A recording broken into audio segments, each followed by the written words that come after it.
Hey everyone, welcome back to Inside Thailand. Today's story comes from a guy named Don, a 62-year-old retired firefighter from Vancouver. Now, Don's not the type to get emotional, spent 3 decades running into burning buildings, seen more than most of us ever will. But what happened to him here in Bangkok? It left a scar even he wasn't prepared for. He thought he found something real, a relationship that brought him back to life after retirement.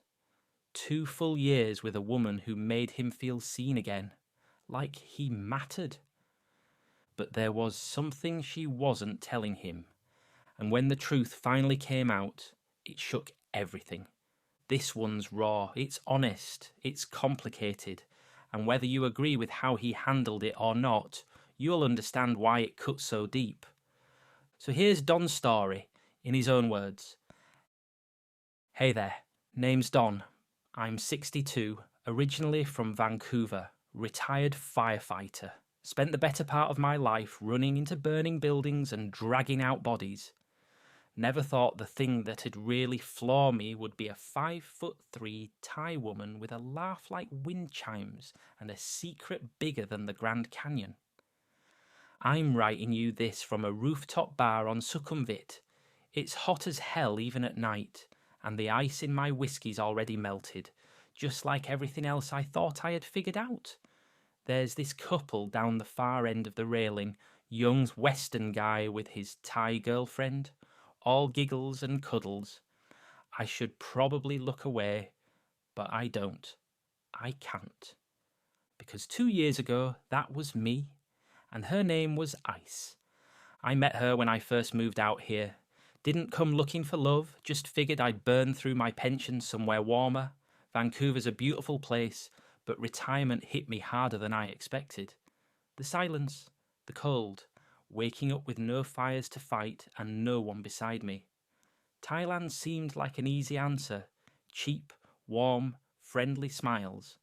I thought maybe I'd pick up a few phrases in Thai, find a decent spot near the river, and waste away quietly with a bottle of Chang and a good view. But then there was her.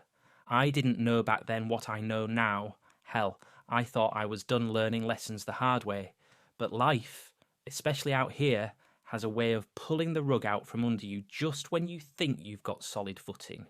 This isn't some revenge story or some angry rant. I'm not writing this to warn guys off dating Thai women or to make Ice out to be some villain. I'm writing it because sometimes a man just needs to get the damn truth off his chest. I loved her, more than I ever expected to, and for 2 whole years I thought I knew who she was, but there was something she wasn't telling me, and it changed everything. I met Ice at a 7-Eleven of all places. Funny how something so simple ends up changing your whole damn life.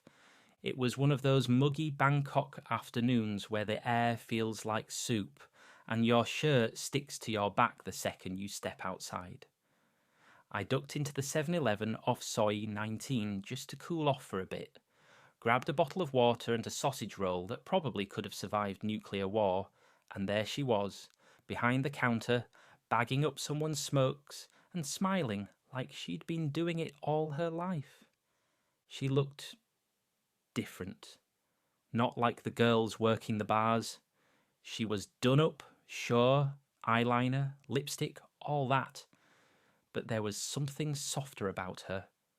Quieter. I don't know. Maybe it was the way she avoided eye contact at first, like she wasn't used to being looked at too long. When I paid, she smiled and said, "Thank you, Ka," and for some reason I just stood there like an idiot and asked if she spoke much English. She looked nervous, then nodded. "Little bit," she said. I asked her name. She said Ice. I joked. 'Cause I'm old and Canadian and still think I'm charming. "Ice? That's perfect. You just saved me from melting." She actually laughed. Not polite either. Really laughed. Something about that broke the tension. We ended up chatting for a few minutes. I told her I was new in town. She said she'd lived in Bangkok her whole life. I told her I was retired. She said she worked every day except Sundays, helped take care of her mum. And that was it. Nothing flashy. No sparks flying, no slow motion movie moment. Just a guy buying water and a girl with a shy smile. But as I walked out of that 7-Eleven, I realised I was smiling too. A week later I went back, at first just to say hi, then to ask if she wanted to get coffee sometime. She looked surprised, flustered even, but she said yes. And I remember thinking, good for you, Don. You've still got it. Yeah, I had no idea. Our first date was at this little cafe down a quiet soi behind Terminal 21. Place was called Bittersweet, which in hindsight, well, let's just say the universe has a hell of a sense of humour. She showed up wearing this simple white blouse and jeans. Nothing flashy, but man, she looked good. Fresh, real. You know how out here everything can feel a bit fake. Plastic smiles, practiced lines, girls who call you darling before they even know your name. Ice wasn't like that. She was nervous. She fidgeted with her straw, didn't touch her phone once, and listened when I talked, really listened. I told her I used to be a firefighter. She looked impressed, said her dad was one too, back before he passed. That hit me. We connected on something quiet, something real. One date turned into 2, then 10. Then I blinked, and we were spending every weekend together.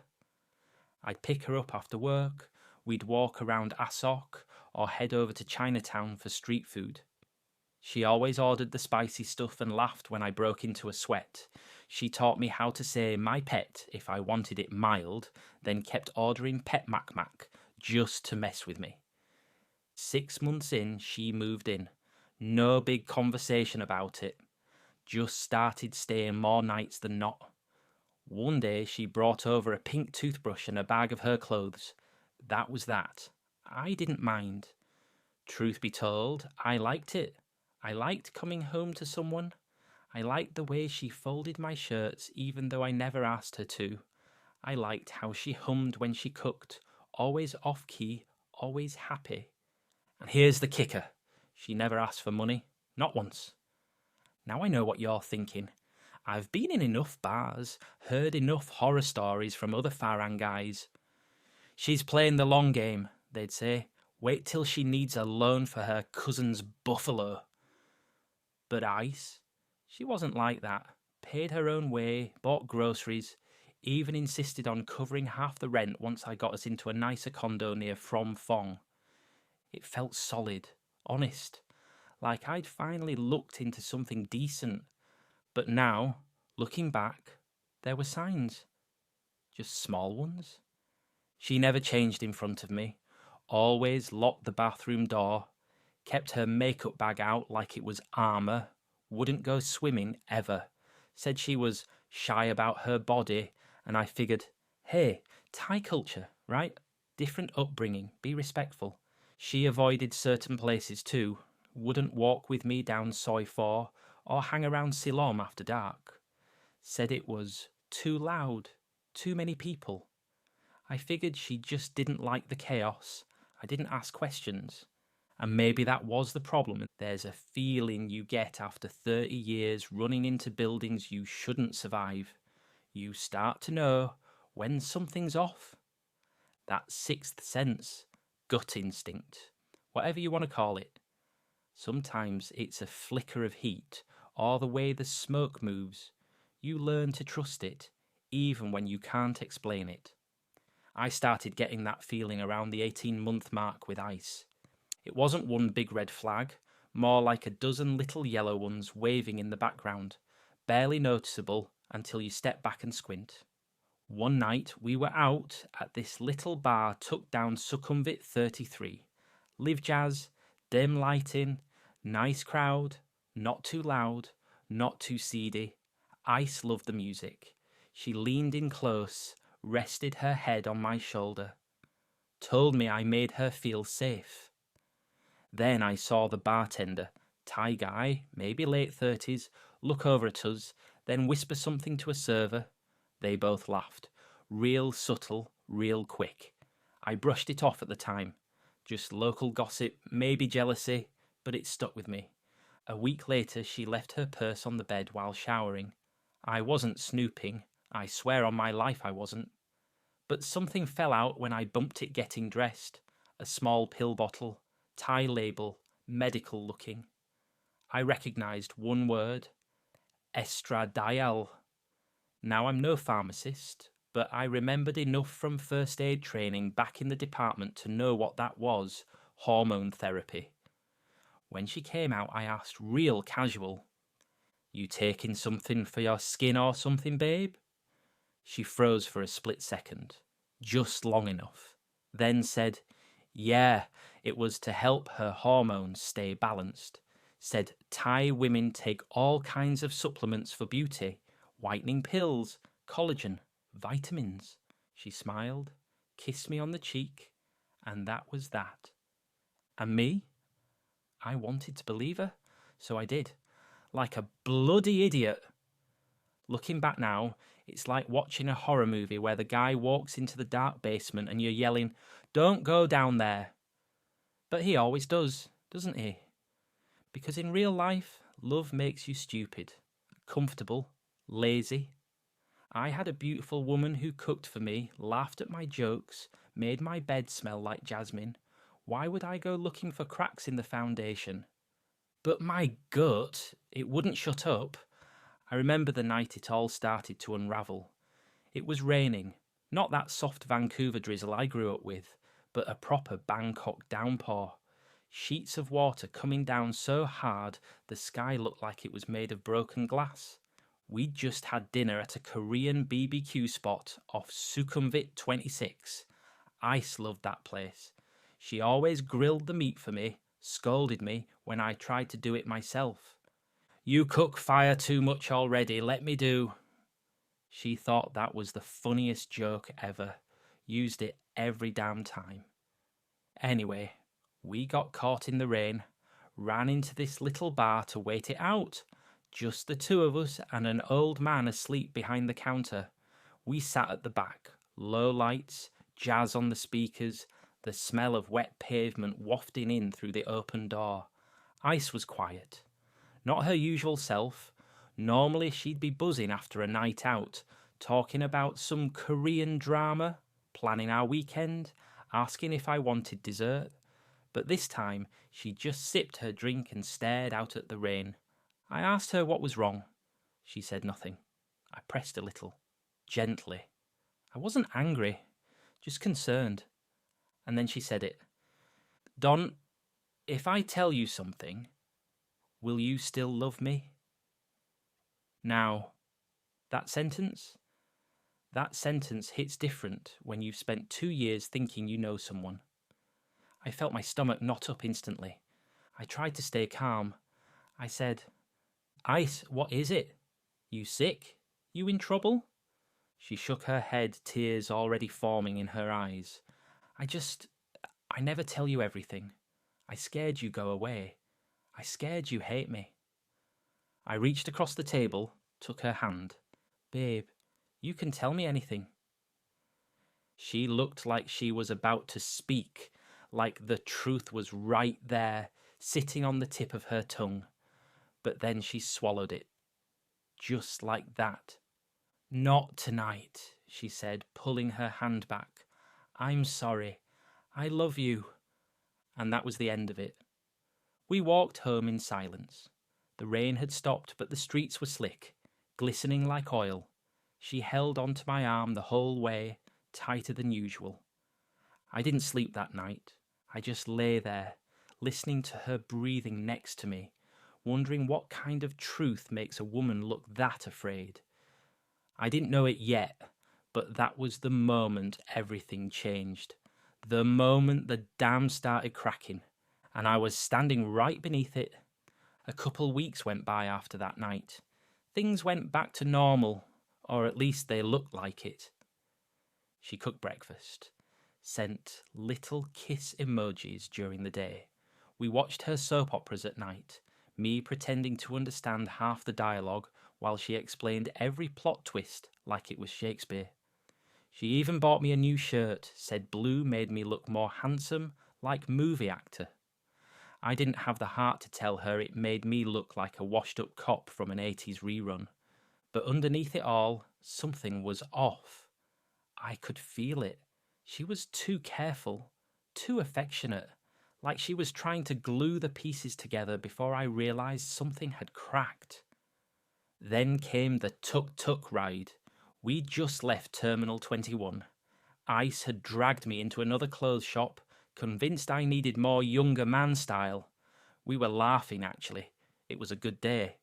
We hopped in a tuk-tuk to get home, one of those reckless, noisy rides where you feel like you're in a blender on wheels, and her phone rang. She answered it in Thai like she always did. But this time, I caught something. The name Tun. I'd heard that name once before, maybe a year ago. Back then she told me it was her cousin. But this time, the tone of her voice was different, deeper, rougher, not how she usually spoke. For a few seconds, it was like I was listening to someone else entirely. She hung up quick when she saw me watching. "Just cousin," she said. "He need money. Always same." I didn't respond. I couldn't. We got home. I showered. She sat on the couch, scrolling her phone, smiling like nothing had happened. But that voice, it kept ringing in my ears. I sat on the edge of the bed and said, "Ice, I need to ask you something." She looked up. "Okay?" "Back when we met, before everything, who were you?" Silence. Dead silence. She blinked, swallowed, then whispered, "You don't want to know." But I did. I needed to. "Tell me, please." She looked like a cornered animal, not angry, not defiant, just terrified. Then she said it. "Before I was Ice, I was Tonchai." Her real name, the one she never told me. She didn't say it loud. She didn't cry. She just said it like someone confessing to a priest who already knows the answer. "I born as Tonchai, a man. I become Ice 10 years ago." I felt the blood drain from my face. My throat dried up. My brain... I couldn't even string a thought together. "You mean you?" She nodded. "I not lie to you because I want to hurt you. I love you. You make me feel like woman. Real woman. I scared if I tell, you leave." And just like that, the air left the room. I couldn't speak. Couldn't look at her. I just stood up and walked out. Didn't even take my wallet. Just walked the streets of Bangkok like a ghost. And I've faced burning buildings, car wrecks, death. But nothing ever felt like that. I wandered aimlessly for hours that night. Ended up in some alley behind a noodle stand near Soy Cowboy of all places. Sat on a crate, soaked in sweat and confusion, trying to figure out what the hell just happened to my life. The streets were still buzzing. Tourists, tuk-tuks, music thumping from some club down the way. But everything felt like background noise. Like I wasn't even in my body anymore. I'd spent 2 years loving that woman. We didn't just hold hands and go for polite walks in the park. We lived together. We were intimate. We'd made love more times than I can count. She'd curled up against me every night like I was the only thing keeping her safe in this world. And not once did I suspect anything. People always ask, "How could you not know?" Like I'm some kind of idiot. But listen, Ice wasn't some parody or cartoon like you see in bad jokes on the internet. She was soft, feminine, smelled like vanilla and jasmine. She had scars, sure, but I thought they were from surgery. She said they were, and I believed her. Because why wouldn't I? When you trust someone, you don't interrogate every inch of their body looking for proof they're lying. I've had one-night stands back home that felt faker than what I had with her. Whatever she used to be, whatever she hid, she was a woman to me. I just didn't know the full story. And when I did, it broke me. I wasn't angry at first. I was shattered. I felt betrayed. Not because of what she was, but because she never gave me the choice to decide if I could handle it. She built our whole relationship on the hope that I'd never find out. And maybe I wouldn't have if that damn phone call hadn't slipped through the cracks. I sat on that crate until the sun came up, my shirt stuck to my back, eyes raw. Thought about going back to the condo. Thought about packing my stuff and flying straight back to Vancouver. Thought about a lot of things. None of them made sense. Because here's the thing. Everything we'd done together, every moment, every kiss, every night in that bed, it all still happened. And it all felt real. But now I didn't know what any of it meant. I didn't go home that morning. I couldn't. Instead, I booked a room at a cheap hotel down a soi near Nana, one of those places where the curtains never quite close and the AC rattles like it's chewing rocks. Dropped onto the bed, fully clothed, staring at the ceiling fan going in slow circles like my thoughts.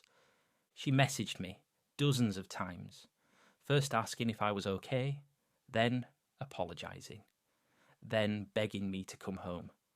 Said she'd explain everything. Again. Said she'd tell me anything I wanted. Said she loved me. I didn't reply. Couldn't. I wasn't ready to talk. Hell, I wasn't even ready to think. I spent the next 3 days barely eating, just walking the streets of Bangkok like a ghost, watching life go on like nothing had changed.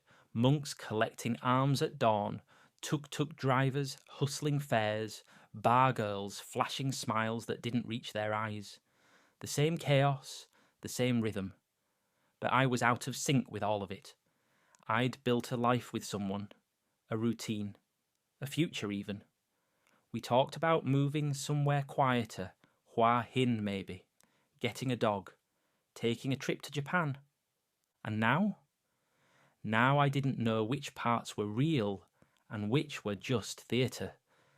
I kept thinking back on these little moments, the way she'd panic if I touched her lower back while we were cuddling, how she always flipped the light off before we got undressed, how once I'd asked her if she wanted kids someday and she froze like I'd shoved a knife into her stomach and I still didn't see it.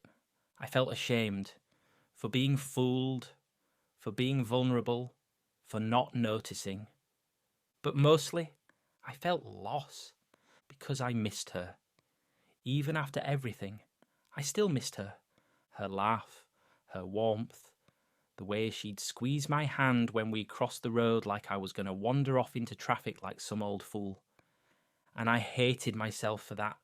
Hated that I could still love someone who'd lied to me for 2 damn years. But love's messy. It doesn't switch off just because the facts change.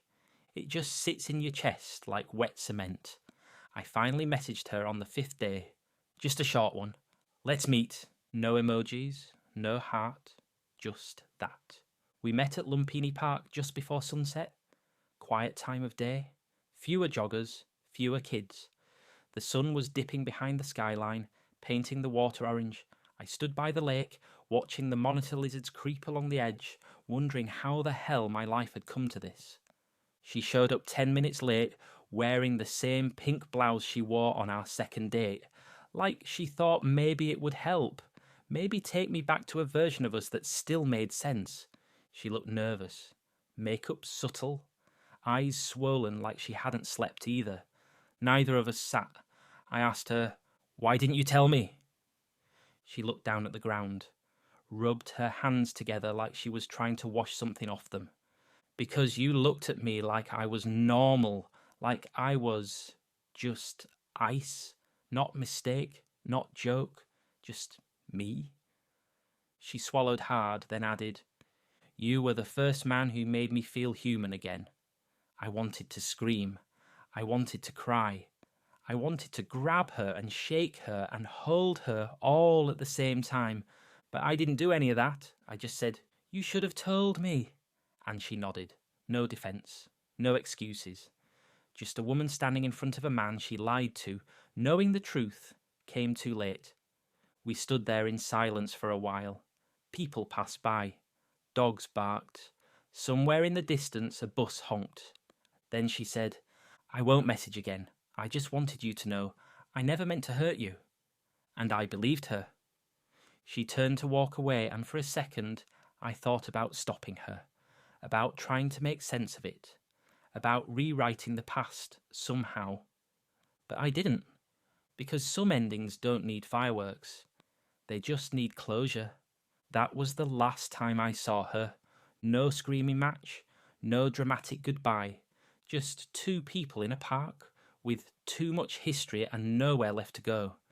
It's been 6 months since that day in the park. I still live in Bangkok, moved out of that condo near Phrom Phong. Couldn't walk past the 7-Eleven without feeling like I'd get sucker punched by a memory. Now I'm in a smaller place near On Nut. Nothing fancy, but it's quiet. Fewer tourists, fewer ghosts. People always ask why I didn't just pack up and head home. I thought about it. God, did I think about it? But I didn't. Because the truth is, what happened with ice didn't ruin Thailand for me. It ruined something else, something inside me, but not the country, not the people. And maybe that's part of the reason I stayed. To prove to myself that I could survive it. That I wasn't just some gullible expat who got taken for a ride. And here's the thing I've come to accept. What ice did. It was a betrayal. No doubt about it. She should have told me. I should have had the choice. That'll never sit right with me. But I also know this. Those 2 years were real. We laughed. We fought. We shared meals. We watched stupid TV shows and got food poisoning together and made love and argued about which way to hang the toilet paper. And none of that was fake.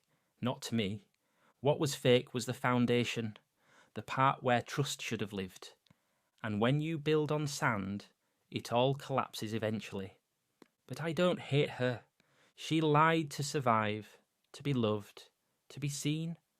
I can understand that now, even if I'll never fully forgive it. What I do hate is how little we talk about this stuff. How many men out here go through something similar and just bottle it up, or lash out, or turn bitter and cruel.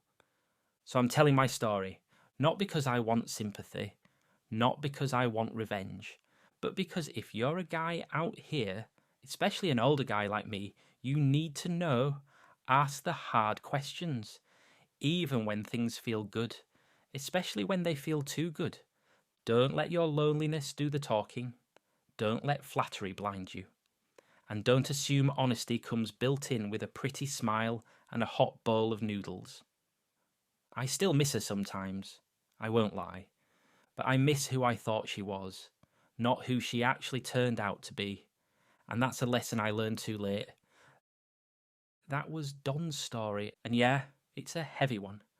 2 years with someone, loving them, trusting them, building a life together, only to realise you never really knew who they were. That kind of truth doesn't just hit you, it lingers. It messes with everything you thought was real. But the thing that sticks with me most, Don didn't tell this story out of hate. He told it because it meant something, because deep down, he still cared. He just wishes she'd told him the truth. And maybe that's the real takeaway here. It's not about what someone used to be. It's about whether they give you the choice to accept it. So if you're out here in Thailand, or anywhere, really, looking for connection, don't be afraid to ask the uncomfortable questions. Because it's better to hear the truth early than to live a lie for years. Thanks for watching. If this story hit you, or you've got one of your own, drop it in the comments or shoot us an email. We read every single one. Don't forget to like and subscribe. More real stories from Thailand coming soon. Stay safe out there.